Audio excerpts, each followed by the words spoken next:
esta sessão solene de posse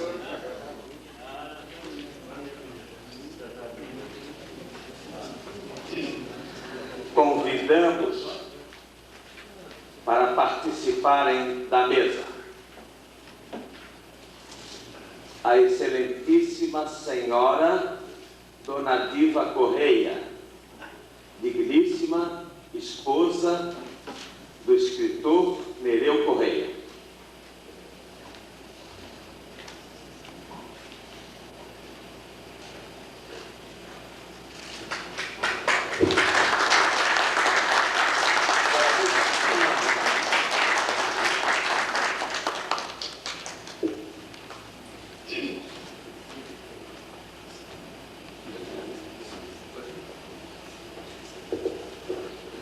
Convidamos também o desembargador Napoleão Xavier do Amarante, digníssimo presidente do Egrégio Tribunal de Justiça do Estado de Santa Catarina.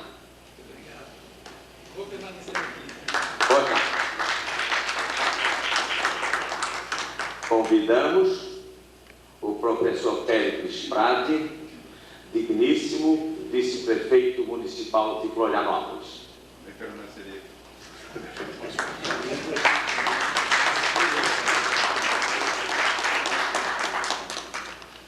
Convidamos o professor Oswaldo Melo, presidente do Instituto Histórico e Geográfico de Santa Catarina.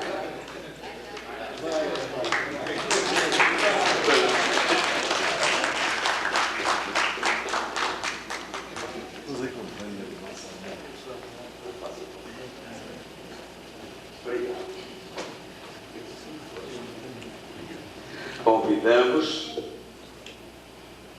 Dona Quirana Lacerda, digníssima esposa do nosso sempre saudoso governador Jorge Lacerda.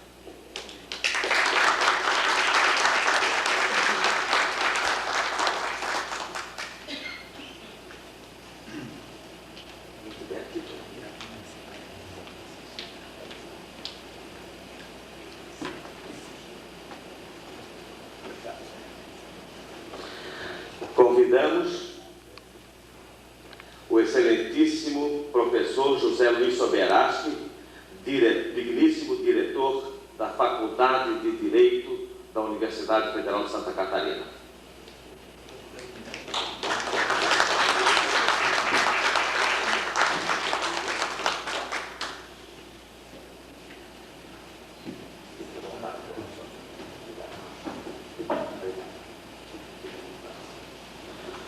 Também para compor a mesa, convidamos o excelentíssimo Dr. Arthur Pereira de Oliveira, que com tanto carinho e dedicação, em 3 anos consecutivos, exerceu o cargo de tesoureiro da Academia Catarinense de Letras. Convocando o Dr. Arthur para tomar assento na mesa, na sua ilustre pessoa, estamos homenageando todos os demais confrades que aqui estão presentes.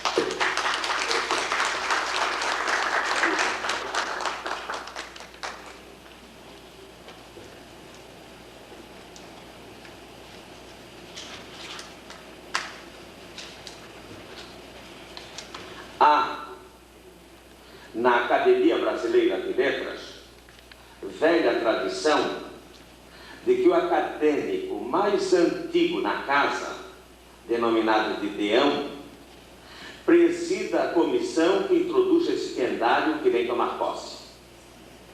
O Deão da Academia Catarinense de Letras é o acadêmico Almiro Caldeira de Andrada, que foi eleito quando Gama dessa era presidente. Por isso, convocamos o respeitável Deão Almiro Caldeira de Andrade e os acadêmicos João Alfredo Medeiros Vieira e o acadêmico Silveira Lenze para que introduzam no recinto o acadêmico Norberto Garetti, fazendo-o tomar assento entre os demais confrades.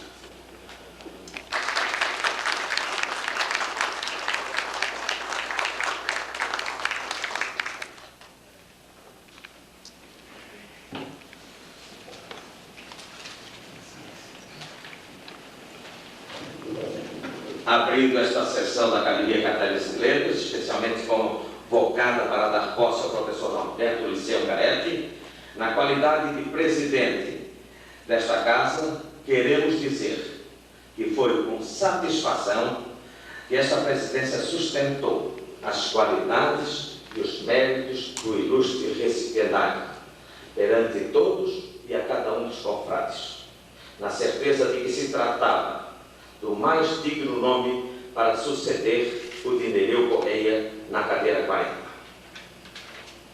Finalmente, hoje, a Academia Catarinense de Letras alcança seu objetivo e vê preenchida a cadeira 40, que tem Virgílio Várzea como patrono.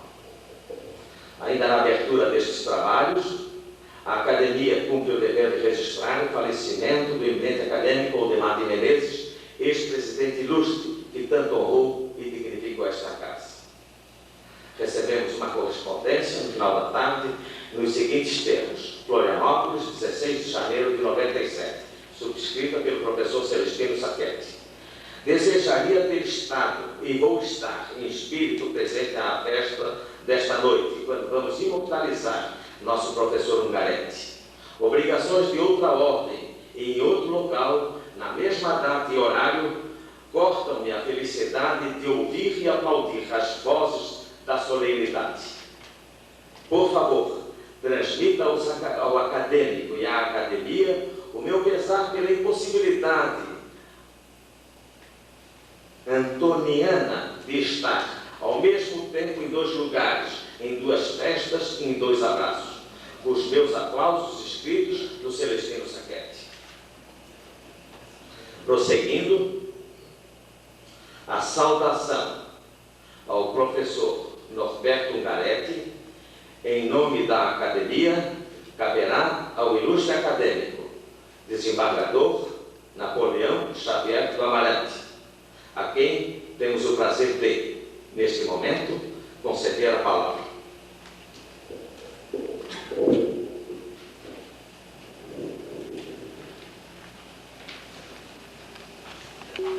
Senhor Dr. Pascoal Apóstolo Pizzica, digníssimo presidente da Academia Catarinense de Letras, excelentíssimo Senhor Dr. Oswaldo Ferreira de Mello, digníssimo presidente do Instituto Histórico e Geográfico de Santa Catarina, excelentíssimo Senhor Dr. Arthur Pereira Oliveira, excelentíssimo Senhor Dr. José Sobiaschi, diretor do Centro de Ciências Jurídicas da Universidade Federal de Santa Catarina, excelentíssimas senhoras Diva Correia e Quirana Lacerda, ilustres acadêmicos e acadêmicas, meus senhores, minhas senhoras, professor Norberto Ulisseia Ungaretti.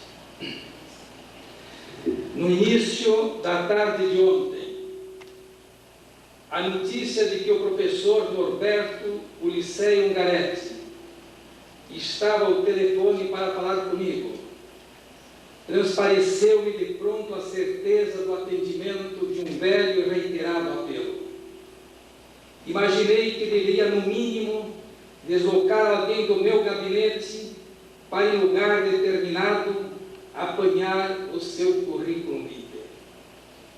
A conversa girou sobre alguns assuntos essenciais e, nos enleios de sua fácil argumentação, fiquei convencido de que, na sua visão absolutamente correta, a geografia da vida humana se destaca pela linha de uma planura só encoberta pelo horizonte distante, ou então pelos fatos naturais ou voluntários que normalmente compõem esse panorama. Não foi explícito nesse sentido, mas deixou subentendido polidamente que nele, como em todos os acadêmicos, existem qualidades e atributos notoriamente conhecidos a serem pensados para o respectivo destaque em momento como este. A partir dessa equação, que me pareceu lógica, fiquei estático diante do desafio de buscar uma forma capaz de compatibilizar a racionalidade com a passividade do discurso, fugindo daquela pauta tradicional preenchida normalmente sem a percepção do esmaecimento de muitas notas da imponência ou majestade e alguns momentos sublimes da inspiração musical. Na nossa existência, pontilhada de incidentes, são, todavia, os eventos individuais, maiores e relevantes, que marcam e distinguem a pessoa, dando-lhe expressão, fugaz ou permanente, restrita ou abrangente, sempre de acordo com o nível de sua difusão e os reflexos benéficos a manifestarem-se em um determinado contexto social.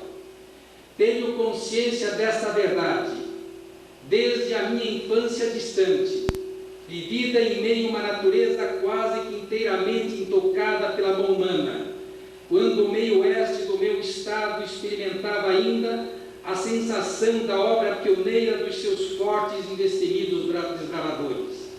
Ao ouvir as conversas demoradas de uma criança curiosa, lições editadas pela experiência e pela reflexão de quem sabia conviver docemente com a solidão, a companheira de sua maior parte da vida. A sua imagem, o seu perfil de um autêntico asceta, davam força à sua palavra, ao seu conselho e às suas observações. Ancião de muitas escaramuças, da época da Guerra do Contestado, só mais tarde, quando aluno de Direito, soube de suas aventuras guerreiras, dos seus compromissos monarquistas e de suas ideias ingênuas acerca da organização de uma comunidade solidária. Foi para mim e para a gente que o conhecia, na estreiteza daquele universo, um homem sábio. Tão sábio que tinha consciência de quanto era limitada e efêmera a sua história de vida, a memória daqueles que conheceram a sua atuação e, sobretudo, os seus gestos de bravura naqueles ermos e descampados. E sempre repetia com ênfase, já para os meus ouvidos, mais tarde, de estudante de Direito, quando retornava à aldeia natal, que o trabalho do homem só lhe dará certa grandeza quando mesmo dirigir-se positivamente para o povo. E eu acrescento, com as minhas palavras, dando essa dicção o tempero de uma exegese, que o labor e os efeitos do cidadão somente serão capazes de projetá-lo para além da transitoriedade, se a causa final for a formação dos jovens ou a solidificação das instituições e da nossa cultura. A partir daí, desconsiderando a batalha árdua em que me senti vencido, vou procurar, atento a essa preciosa lição de vida, enveredar-me por 3 áreas que, embora não sejam exaustivas, fizeram por consolidar na nossa comunidade e no nosso Estado o conceito, a reputação e o prestígio do político, do desembargador e do professor do Centro de Ciências Jurídicas da Universidade Federal de Santa Catarina. São 3 afluentes, largos e profundos, que vertem à nossa frente a formarem a majestade do seu estuário de realizações individuais e profissionais. São elementos fortes e convincentes de uma trajetória pródiga no semear e fecunda nos frutos e resultados. A sociedade florianopolitana, o mundo político e jurídico, o mundo religioso e cultural, nesse espaço tão grande de almas e de sentimentos, sabem com segurança avaliar a importância do papel do professor Humberto Gaetti em todas as áreas em que atuou e continua atuando. A vida pública foi o grande palco dos seus sonhos, sonhos fecundados pelos seus ideais de juventude, vivida na orla desse imenso oceano que tanto chama para a meditação como para os impulsos do conquistador. A sua inteligência envolvida por essa força criativa forjou, por certo, no verdor da sua mocidade, a sua oratória que empolgava e que, dominando o ambiente da Faculdade de Direito de Florianópolis, deu expressão e conceito, fora também do espaço estreito de uma escola jurídica. Conviveu longamente com os círculos políticos no Executivo e no Legislativo, construíram e executavam as metas de governo no estado Barriga Verde. Vereador em Florianópolis, quando os filiados partidários não viviam na penumbra, diante de uma definição demarcada pela transparência, não fugiu para esse efeito do prédio eleitoral. Presidente da Câmara Municipal de Florianópolis, posto aspirado por todo o idil, soube exercitar seus mundos com sabedoria e elevado espírito público. E não fosse assim, não teria posteriormente, além do auxiliar direto e de confidências de chefes do Executivo Estadual, sido convocado para o exercício do cargo de secretário de Estado dos Negócios da Justiça. Nesse meio que constrói, propicia a experiência, abre a visão para o mundo a ser continuamente repensado, diante da multiplicação crescente dos problemas, e envolve de forma intensa a pessoa que nele vive, soube encontrar espaço e tempo para ampliar e conferir consistência aos seus conhecimentos jurídicos. E não poderia ser diferente se as pequenas ou grandes soluções na esfera administrativa, que era o seu grande hábitat, passam obrigatoriamente pela oficina do intérprete da lei no seu sentido mais amplo. Circundado por essa atmosfera caracterizada pela força da ordem jurídica, não lhe foi difícil ingressar no magistério superior. A sua docência é conquista sua, sem dúvida alguma. Mas não deixa de ser também um prêmio para a Universidade Federal.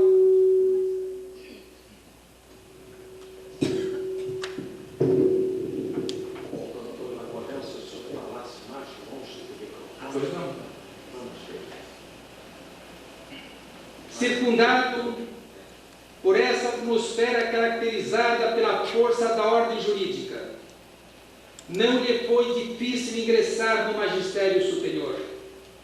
A sua docência é conquista sua, sem dúvida alguma, mas não deixa de ser também um prêmio para a Universidade Federal de Santa Catarina. Esse sempre me pareceu ser o palco maior para o exercício de sua grande vocação, por permitir ensinar e construir os operadores do direito, sem deixar aquietada na alma a sonoridade de sua palavra, que numa linguagem gramatical perfeita sabe criar os remansos, fluir com velocidade e arrebatar com a pujança do seu argumento didático, lógico e racional, ouvinte sempre atento à majestade do seu verbo. Na sala de aula, onde interrompe a sua lição e o faz conscientemente, é para instilar, com a força de sua persuasão e do seu convencimento, a essência do civismo, da devoção às coisas da pátria e da sociedade, enfim, da vocação para a solidariedade, para a compreensão e para o serviço em prol da construção de um país melhor, mais fraterno e socialmente menos desigual. Nessa caminhada que já vem de longe, com mãos prontas sempre para semear, foi deixando ao seu largo o exemplo da dignidade que deve inspirar o grande séquito de pessoas que tiveram a aventura de tê-lo como professor na sua sala de aula. Sei pelos meus filhos e pelos meus alunos, que também foram seus, que não abdica da condição de ser classicamente o catedrático que não transfere de modo algum para o corpo discente a responsabilidade de abrir as veredas do conhecimento pelo seu próprio esforço. Oxalá todos fossem assim, para que a formação profissional, que tantas desilusões tem gerado em nosso meio, possa ser mais sólida científica e deontologicamente, sem haver explorado todo um rico manancial de dados que apresentam um colorido forte ao cenário de sua docência. Parece-me oportuno, antes de descansar o pincel do quadro inacabado, sublinhar que os seus ex-alunos com quem tenho me encontrado pelos 4 cantos desse Estado: juízes, promotores de justiça, advogados, empresários, mestres, sempre se referem ao professor Ungaretti com muita estima e, sobretudo, como proficiente e competente catedrático do ensino jurídico, com a sua especialidade voltada notadamente para o direito da família e das sucessões. Experimentado nessas 2 esferas profissionais, fácil foi atingir, pelo 5º Constitucional, o cargo de desembargador. Pude então conhecê-lo com maior profundidade, através dos seus votos, na condição de relator, ou então quando dissentia dos seus pares. Respeitoso sempre, nem por isso deixava de inflamar-se, mormente quando lhe sobravam razões para fazer prevalecer a sua exegese ou a sua convicção. O seu maior objetivo sempre foi o de não permitir a desilusão na batalha jurídica que se trava, muitas vezes com estrépito no contexto do processo. Para isso, atravessava quase que diariamente as madrugadas no interior do seu gabinete, no Tribunal de Justiça.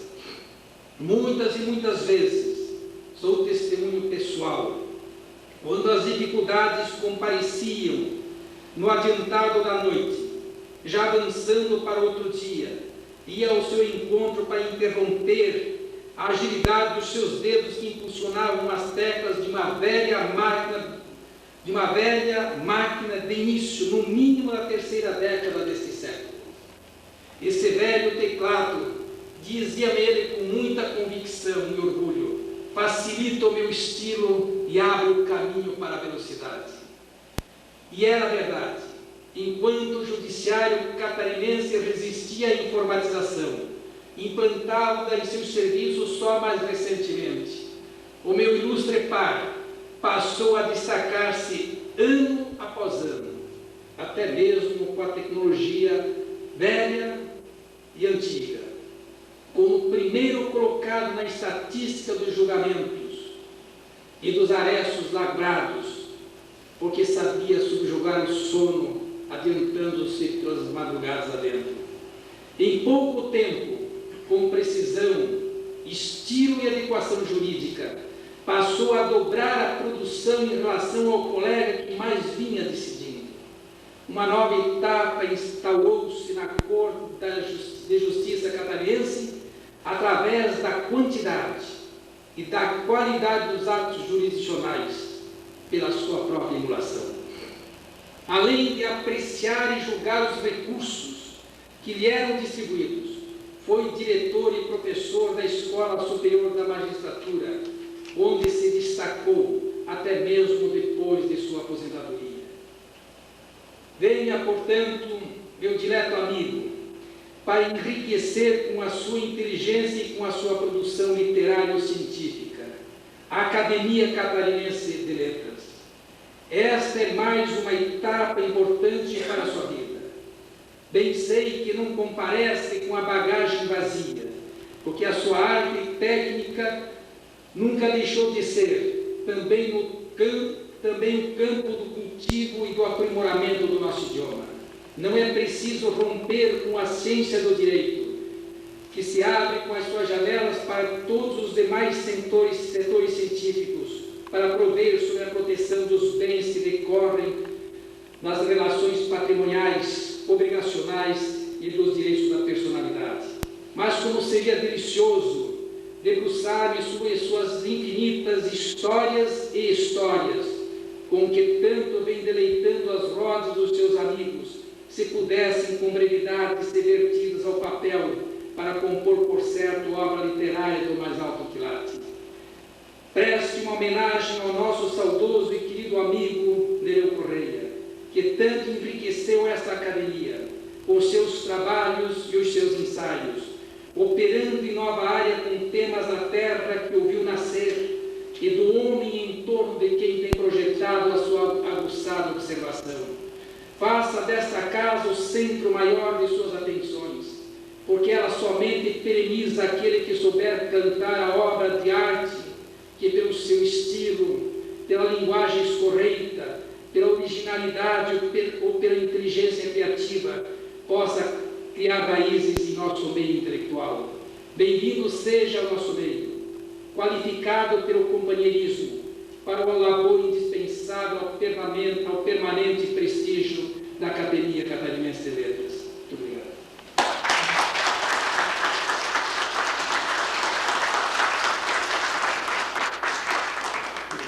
O senhor poderia deixar cópia do seu discurso para publicação na revista?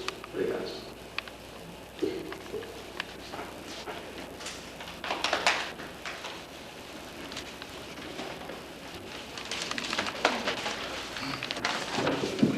Antes de dar prosseguimento a esta sessão solene, peço vênia a todos para suspendê-la por 2 minutos apenas. Com muita satisfação, designamos os ilustres acadêmicos Licurgo Costa, Alcides Abreu e Carlos Humberto Correia para porem as insígnias acadêmicas no desembargador Norberto Ungaretti.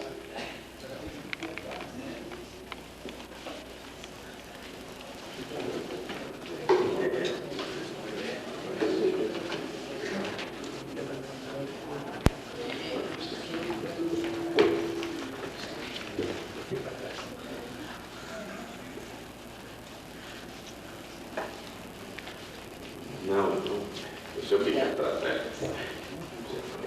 Não, eu falo de frente,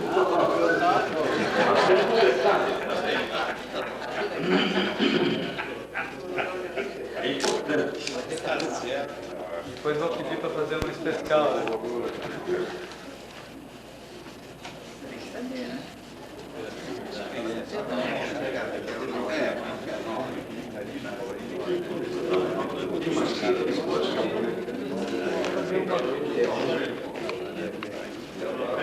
Muito bem.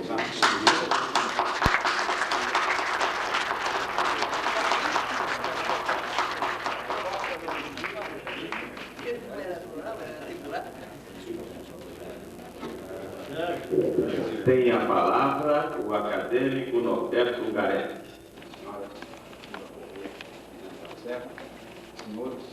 Senhoras, senhores acadêmicos, desejo inicialmente dizer que todos sabem da solicitação, quase exigência que fiz ao presidente Pascoal Apóstolo, para que essa solenidade fosse a mais singela e simples possível, sem convites, sem notícias na imprensa. Uma reunião doméstica. Vejo surpreendido e agradavelmente surpreendido que o segredo não foi guardado com tanta fidelidade. O que trouxe a esta casa outras pessoas, e por isso mesmo me deixo muito feliz com a sua vinda a esta festa tão modesta. E peço, venha para destacar a presença de Dona Helena Lazé, que é minha querida amiga. Acompanhou minha vida desde a minha mocidade. E sua presença aqui traz muita alegria ao meu coração. Senhores acadêmicos, Nereu Correia, a quem me cabe suceder na academia, muito desejou ver-me aqui assentado. Demonstrou várias vezes, como outros o fizeram com igual generosidade antes e depois dele. O presidente visitou-me em 1968 para formalizar o convite. Coisa de amigo, bem eu sei. Ainda assim, dedico-lhe este momento.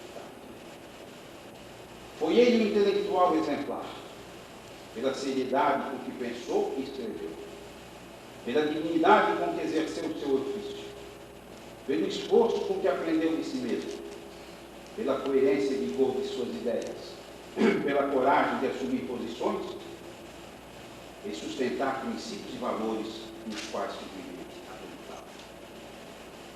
Metódico e disciplinado como era, até nos gestos com que sublinhava as palavras, mesmo na conversação mais solta, não é de admirar que houvesse sido crítico literário, ao invés de enveredar pela ficção ou pela poesia, que são, antes de tudo, exercícios da imaginação.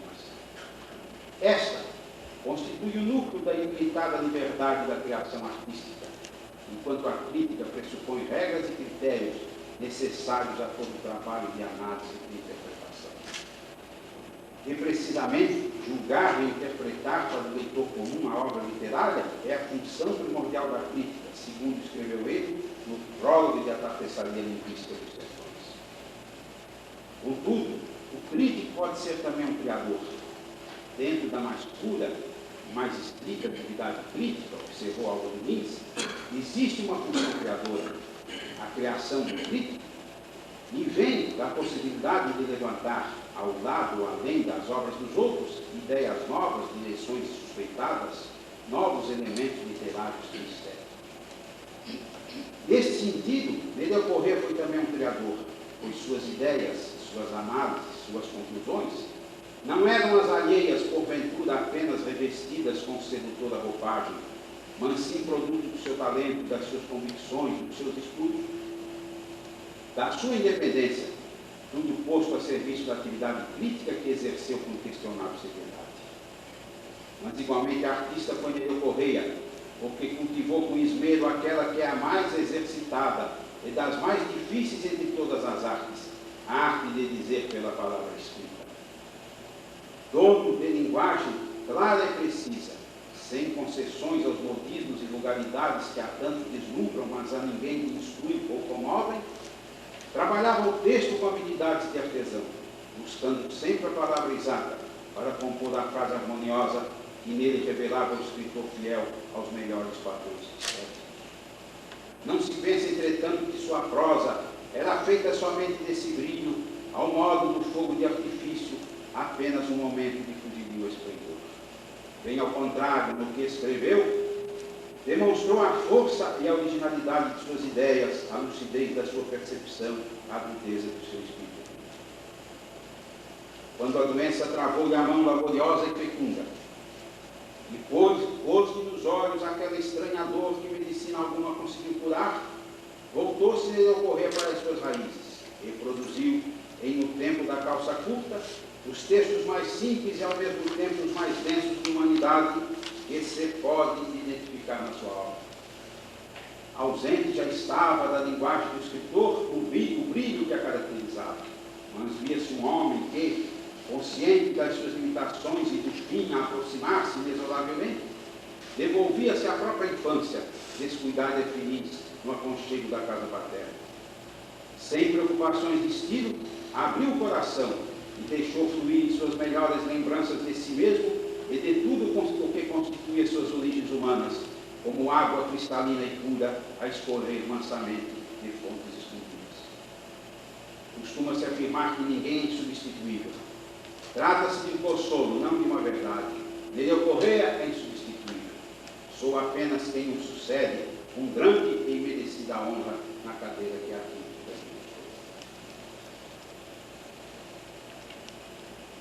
Senhores acadêmicos, o português João Esteves, várzea por haver adicionado ao seu nome da pequena localidade onde nascera, era seminarista em Monção, mas pouco ou nada aprendeu da mansuetude evangélica. Indo de férias à casa paterna e desentendendo-se com a irmã mais velha, partiu-lhe um cântaro sobre a cabeça, quando vinha a boa moça de volta da fonte a que fora buscar água. Para fugir ao castigo do pai, lusitano de lei, abandonou o seminário e fez-se ao mundo. Na cidade do Porto, embarcou em uma galera inglesa a caminho da Austrália. Em Londres, tirou carta de marítimo e, segundo depõe seu filho, vagabundeou até o Oceano Índico e percorreu todas as bivocas do Mediterrâneo antes de tomar o Etoile nas bocas do Norte. O Etoile trouxe-o aos mares do Sul, que veio literalmente morrer porque dali não mais sairia, em certa ilha do litoral brasileiro, numa praia branca, limpa e quieta.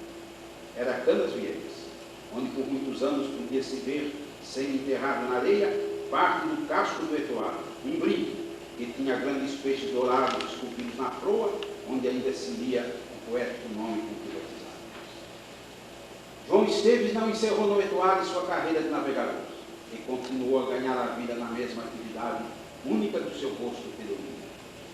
Casado pela segunda vez com Júlia Maria Alves de Brito, não deixava em terra a jovem esposa, nem mesmo quando já nascidos os 2 primeiros filhos, que todos acompanhavam o comandante nas viagens pelos portos em que se alternavam as escalas, longos percursos das mesmas rotas feitas e refeitas, no embalo das mesmas ondas, sobre os mesmos céus, ao impulso dos mesmos ventos. Aproximando-se a hora de chegar o terceiro filho do casal, veio ter Júlia Maria Casa Paterna, e foi aí, na Rua Velha de Canasvieiras, que nasceu Virgílio Vaz, a 6 de janeiro de 1863, dia dos Santos Reis, quando andavam lá fora as ingênuas cantigas com que o povo simples recordava a visita dos Reis Magos ao menino Jesus, acesa no firmamento, a fulgurante e solitária estrela. Virgílio Vaz herdou do pai a vocação do mar, tão em harmonia com o espírito inquieto e aventureiro que também lhe transmitiu o velho João Esteves, pois o mar é sugestão de caminhos sem fim e promessas insuspeitadas descobertas. Fez-se marinheiro, percorreu águas longínquas, exercitou-se nas duras fanhas de bordo, conheceu a fúria dos ventos indomáveis, o rugido feroz das ondas reveladas, a profunda solidão das calmarias, e em tudo buscou saber de experiência feita, que lhe permitiu ser o maior marinhista brasileiro, à altura de Pierre Loti, e sem a nota melancólica com que se compôs a galeria de seus personagens tristes. Virgílio foi um enamorado da sua terra, presente não apenas na temática de sua obra, como até na geografia da sua ficção. Ponta das Canas, Canasvieiras, Ingleses, Lagoinha, Santo Antônio e outras localidades que nos cheiram a água e verde são cenários de alguns dos contos que reuniam em mares e campos, onde os nomes, as histórias e os falares são os da nossa gente simples de ascendência açoriana. Sugestivo desse amor telúrico é o nome que deu ao livro escrito para celebrar os encantos e as tradições do lugar onde nasceu, a ilha. A ilha, não uma ilha qualquer. A ilha, a única, a dos ocasos de alucinada luz, a de fartas e generosas águas, a que remançosas há de bravias, espreguiçando-se sobre as areias, velhas concubinas do mar, ora jogando-se contra as pedras para suavizar-lhes a aspereza como o afago das alvas espumas. A ilha, aquela em cujos céus profundos nosso poeta viu a lua que chamou monja branca dos espaços, e que, depois de romper sobre a crista dos nossos morros desambiciosos, vai aos poucos escalando as alturas, lentamente percorrendo os seus caminhos azuis, pastoreando estrelas e acordando saudades nas almas cismadoras, desperta vozes veladas, veludosas vozes, que cantam amores tristes e desventurados sonhos. A ilha das lagoas com nome de gente, e das baías que não são senão ainda o mar descansado e tímido. Baías e lagoas que se oferecem sem pudor às carícias do sol nas luminosas manhãs, e depois recolhem como em penitência a claridade vacilante dos astros no silêncio das noites consteladas. Ao sentar-me na cadeira de que é patrono Virgílio Várzea, com ele me identifico, porque de farta as águas líquidas, de luares cristalinos e de plácidas lagoas, também é feita a terra onde nasci, a laguna das minhas saudades e dos meus amores, tanto quanto o é essa ilha, vale repetir a dos ocasos de alucinada luz. Senhores acadêmicos, Sou profundamente reconhecido por me haver me chamado à vossa companhia e pela unanimidade com que fizestes mais expressivo este chamamento. Agradeço as palavras do ilustre desembargador Napoleão Xavier do Amarante. Sobre elas recai a suspeição de uma velha amizade, fortalecida nas nossas atividades da magistratura e do magistério universitário. Ainda assim, recebo-as com alegria e desvanecimento. No mundo e nos tempos em que vivemos, marcados por desenfreada competição, na qual os homens se atropelam, tantas vezes sacrificando valores e princípios éticos e espirituais, uma instituição como a vossa equivale a verdadeiro oásis de paz e serenidade, onde sobretudo se cultiva a beleza e o bem, pois as letras, como já se disse, são as doces e poderosas consolações.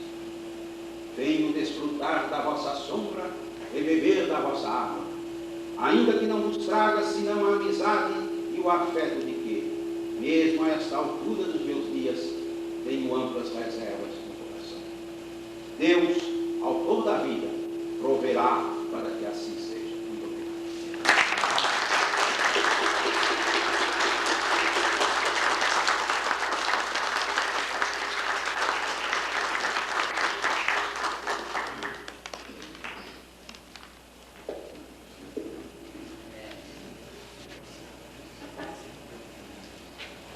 O senhor poderia ceder cópia do seu discurso, doutor?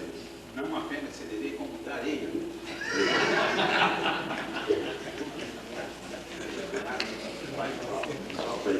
Para a publicação.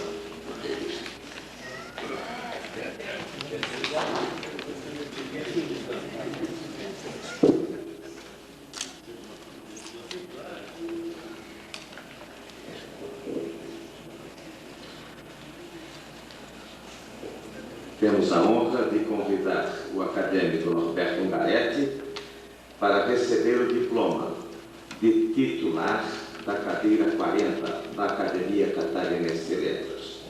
Para fazer a entrega solene do diploma, convidamos o ilustre ex-presidente Teobaldo Costa Chamumbá.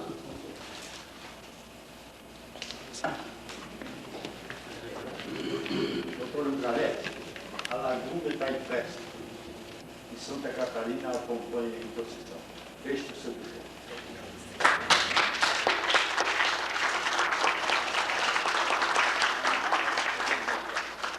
É uma honra receber o pessoal.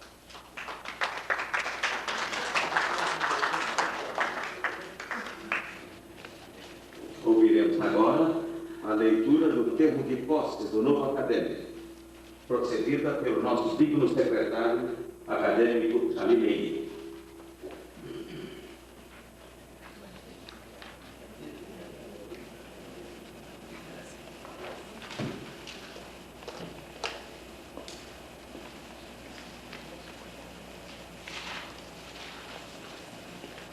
Termo de posse. Aos 16 dias do mês de janeiro do ano de 1997, reuniu-se a Academia Catarinense de Letras, às 20 horas, nas suas dependências no Centro Integrado de Cultura Professor Henrique da Silva Fontes, para a sessão solene de posse do acadêmico Norberto Ungaretti na cadeira número 40, como sucessor do acadêmico Nereu Correia, falecido em 25 de dezembro de 1992, e que tem como patrono Virgílio Vaz. Sob a presidência do acadêmico Pascoal Apóstolo Pitzker e com o comparecimento dos senhores acadêmicos, deu-se a posse do recipiendário e saudado pelo acadêmico Napoleão Xavier do Amarante. Foram apostas as insígnias da Academia Catarinense de Letras sob intensa salva de palmas.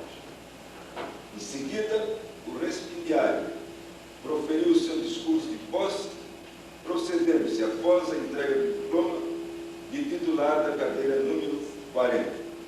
E para constar, foi lavrado o presente termo de posse, que depois de lido, vai devidamente assinado pelo presidente, pelo acadêmico empossado e pelo secretário. Florianópolis, 16 de janeiro de 1997.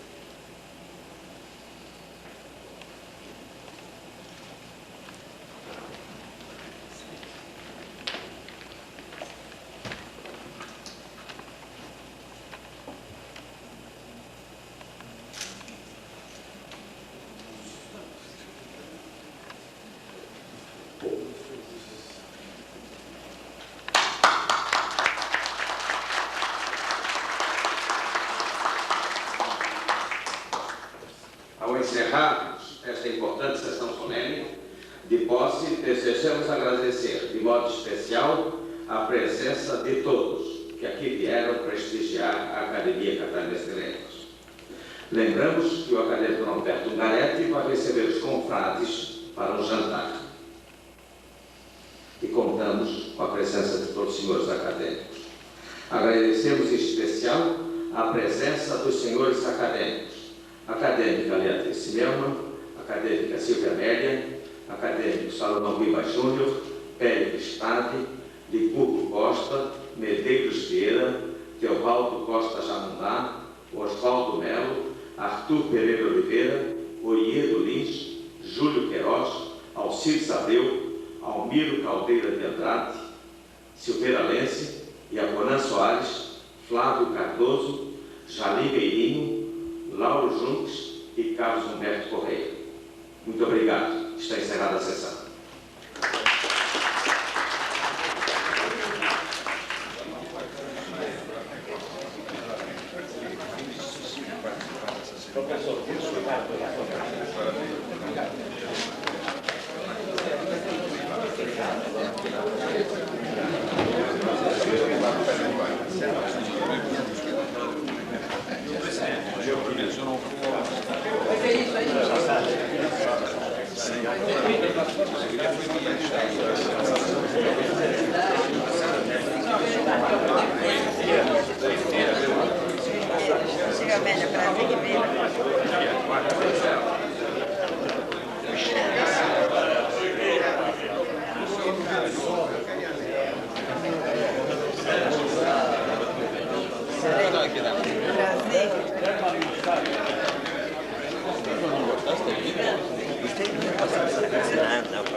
Eu passei, mas não houve convite, né? Grande alegria pelo diretor do centro. Eu agradeço. Maravilhoso que o senhor me viu hoje para pegar comigo Caldeira de Andrade. Olha, vocês são demais.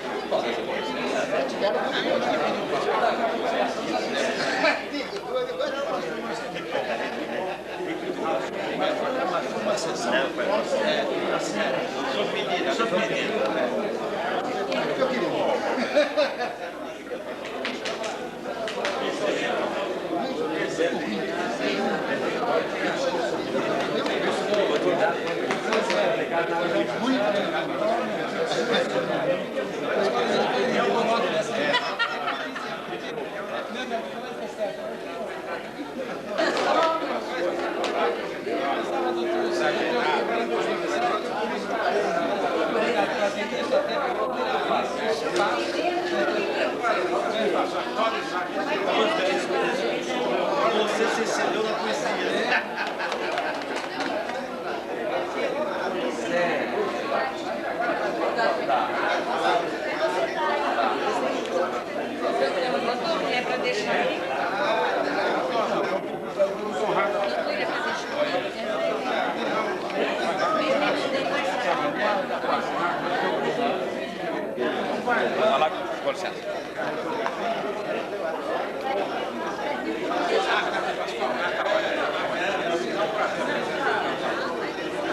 Que discurso lindo, que bom.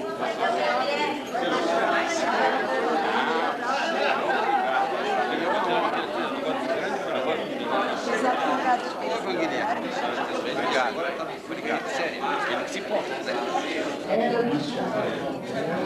Assim que ele E outra coisa, agora, era muito sim, porque lá em casa eu não sou sozinha. Lá em casa eu nós mudamos do Jacareí, dia 24, eu acho que mais que é efetivo, não quero gozar. Eu só queria gozar.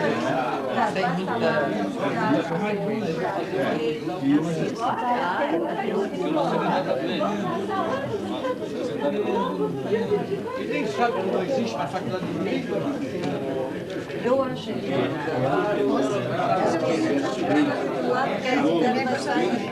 o caso dela não careca, não sei o que.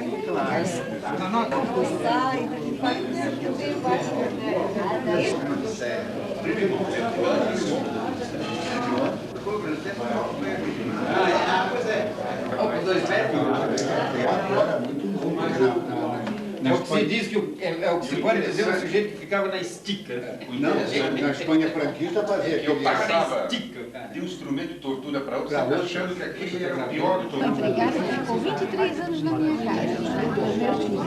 Então, assim, direto na ditadura, morreu na mão do céu de sapato, tudo que é polivalente, né? Farmacêutista.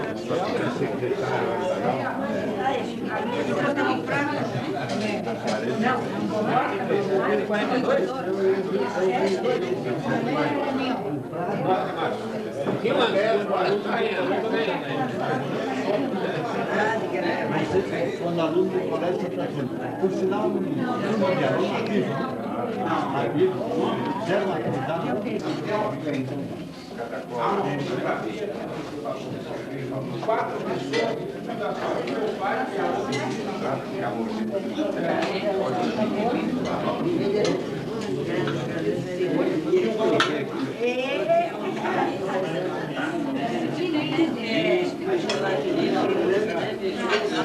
E aí, conversa com ele, sempre quer. Eu conheço, não conhece não. Mas como é que os miseráveis isso é bom, é aquilo, como é o nome dele? Quantos anos nós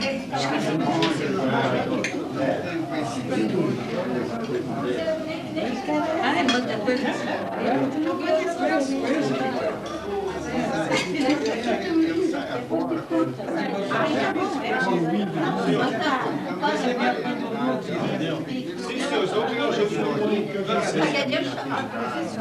Você tem que deixar o telefone lá da portaria de frente para você, qualquer emergência.